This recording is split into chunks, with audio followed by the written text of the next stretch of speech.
एक समय में स्वर्गलोक में सबसे बड़ा कौन के प्रश्न पर 9 ग्रहों में वाद विवाद हो गया।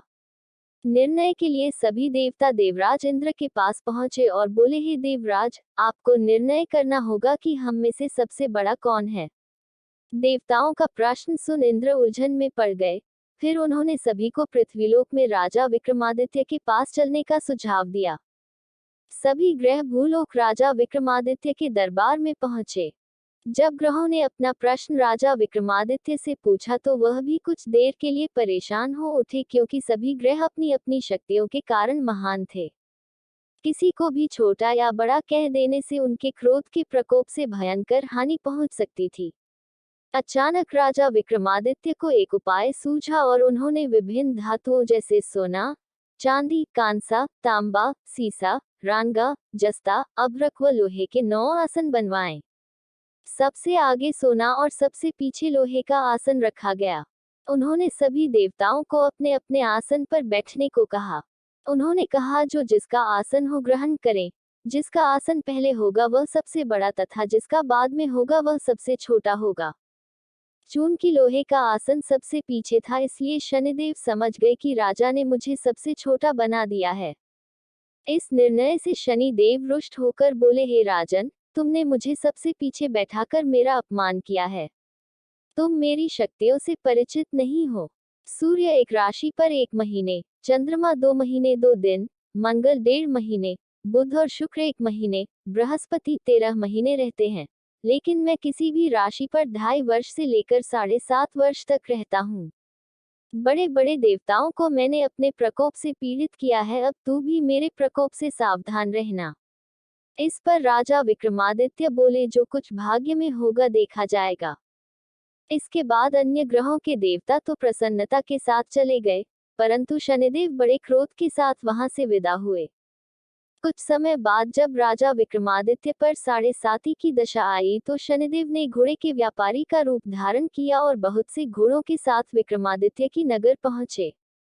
राजा विक्रमादित्य उन घोड़ों को देखकर एक अच्छे से घोड़े को अपनी सवारी के लिए चुनकर उस पर चढ़े। राजा जैसे ही उस घोड़े पर सवार हुए वह बिजली की गति से दौड़ पड़ा। तेजी से दौड़ता हुआ घोड़ा राजा को दूर एक जंगल में ले गया और फिर वहां राजा को गिराकर गायब हो गया।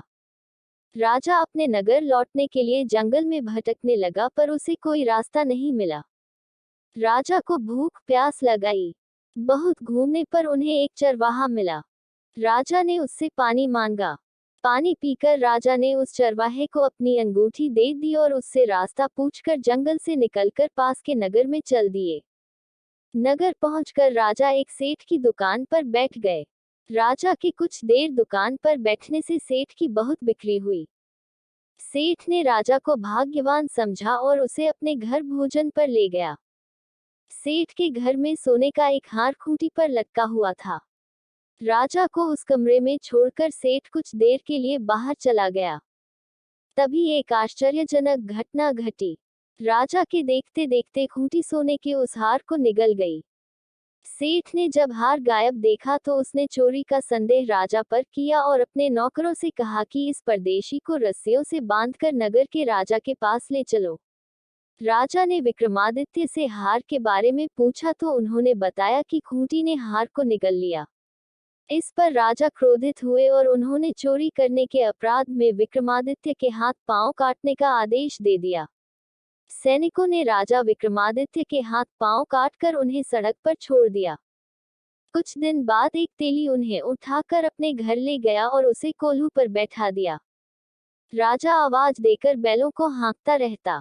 इस तरह तेली का बैल चलता रहा और राजा को भोजन मिलता रहा। शनि के प्रकोप की 7.5 पूरी होने पर वर्षा ऋतु प्रारंभ हुई। एक रात विक्रमादित्य मेघ मल्हार गा रहा था। तभी नगर की राजकुमारी मनभावनी रथ पर सवार उस घर के पास से गुजरी। उसने मल्हार सुना तो उसे अच्छा लगा और दासी को भेजकर गाने वाले को बुला लाने को कहा। दासी लौटकर राजकुमारी को अपंग राजा के बारे में सब कुछ बता दिया।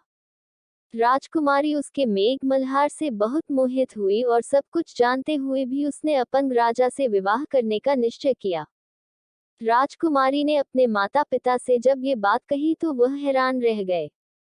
उन्होंने उसे बहुत समझाया पर राजकुमारी ने अपनी जिद नहीं छोड़ी और प्राण त्याग देने का निश्चय कर लिया। आखिरकार राजा रानी को विवश होकर अपंग विक्रमादित्य से राजकुमारी का विवाह करना पड़ा। विवाह के बाद राजा विक्रमादित्य और राजकुमारी तेली के घर में रहने लगे। उसी रात स्वप्न में शनिदेव ने राजा से कहा, राजा तुमने मेरा प्रकोप देख लिया, मैंने तुम्हें अपने अपमान का दंड दिया है। राजा ने शनिदेव से क्षमा करने को कहा और प्रार्थना की, हे शनिदेव, आपने जितना दंड मुझे दिया है अन्य किसी को न देना। शनिदेव ने कहा, राजन, मैं तुम्हारी प्रार्थना स्वीकार करता हूँ। जो कोई स्त्री पुरुष मेरी पूजा करेगा, कथा सुनेगा, जो नित्य ही मेरा ध्यान करेगा, चींटियों को आटा खिलाएगा, वह सभी प्रकार के कष्टों से मुक्त होता रहेगा तथा उसके सब मनोरथ पूर्ण होंगे। ये कहकर शनिदेव अंतर ध्यान हो गए। प्रातःकाल राजा विक्रमादित्य की नींद खुली तो अपने हाथ पांव देखकर राजा को बहुत खुशी हुई। उन्होंने मन ही मन शनिदेव को प्रणाम किया। राजकुमारी भी राजा के हाथ पांव सलामत देखकर आश्चर्य में डूब गई।